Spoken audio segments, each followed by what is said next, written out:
एकमात्र सजीव शक्ति ही मोक्ष में सहयोगी है। 26 फरवरी 1988 समर सदगुरुदेव श्री रामलाल जी सियाई की जय हो। दादा गुरुदेव ओम श्री गंगाईनाथ जी योगी की जय हो। आज सिद्ध योग की बुक से एकमात्र सजीव शक्ति ही मोक्ष दे सकती है, उसका अगला भाग देखते हैं।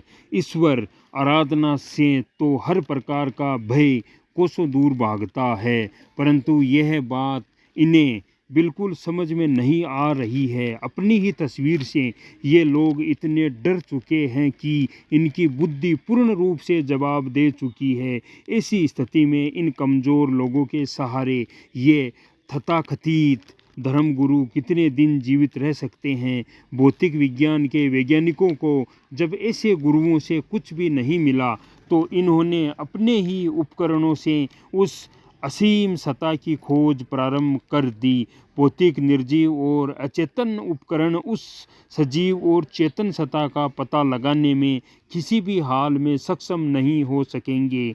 शरीर के बाहरी भाग से उस परम सत्ता से मिलना बहुत ही असंभव है। उस तक जाने का रास्ता तो शरीर के अंदर से होकर बहुत ही गहन भंवर जालों से होकर गुजरता है। असंख्य ऐसे चौराहे आते हैं जहां से रास्ता चूकने की बहुत अधिक संभावनाएं होती है। ऐसी स्थिति में बेचारे इन भौतिक विज्ञान के सच्चे खोजियों को निराशा के अलावा कुछ भी हाथ लगने वाला नहीं है।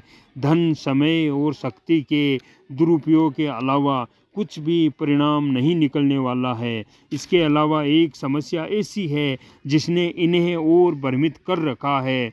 काली विद्या को जानने वाले तामसिक लोग यदा कदा सस्ते और भ्रमित करने वाले चमत्कार दिखाकर पथ भ्रष्ट करने का प्रयास निरंतर कर रहे हैं। एक तो उनका रास्ता गलत, दूसरा तामसिक शक्तियों का पग पग पर पथ भ्रष्ट करने का प्रयास। ऐसी स्थिति में उन सच्चाई की खोज करने वाले लोगों का भ्रम और शक्ति व्यर्थ ही खर्च हो रही है, क्योंकि इस युग में तामसिक शक्तियों का एक छत्र साम्राज्य है। अतः वे कभी भी ऐसी सात्विक और चेतन सत्ता की खोज को सफल होने देना नहीं चाहेगी।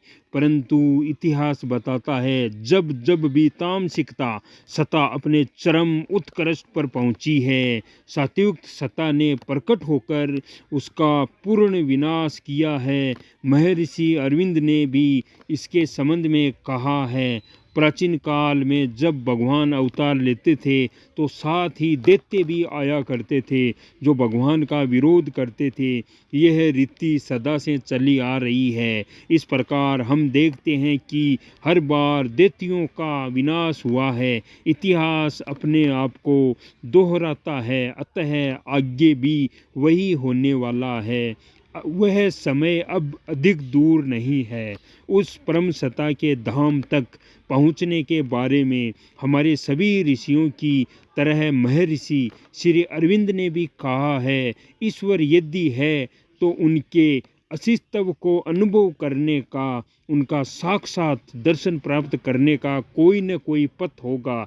वह पथ चाहे कितना ही दुर्गम क्यों न हो, उस पथ पर जाने का मैंने दृढ़ संकल्प कर लिया है। हिंदू धर्म का कहना है कि अपने शरीर के अपने भीतर ही वह रथ है, उस पर चलने के नियम भी दिखा दिए हैं। उन सब का पालन करना मैंने प्रारंभ कर दिया है। 1 मास के अंदर अनुभव कर चुका हूँ कि हिंदू धर्म की बात झूठी नहीं है। जिन जिन चिन्हों की बात कही गई है मैं उन सब की उपलब्धि कर रहा हूँ।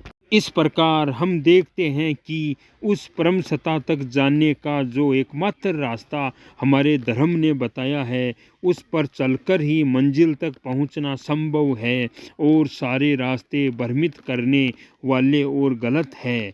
अतः अब अरविंद की भविष्यवाणी के सच होने का समय आ गया है। श्री अरविंद ने कहा था, एशिया जगत हृदय की शांति का रखवाला है। यूरोप की पैदा की हुई सभी बीमारियों को ठीक करने वाला है।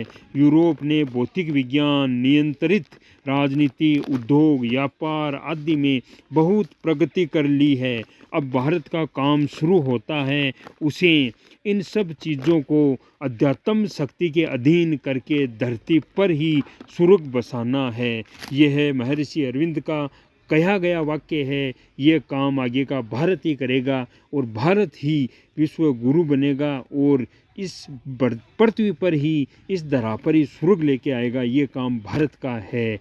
जय गुरुदेव, जय दादा गुरुदेव।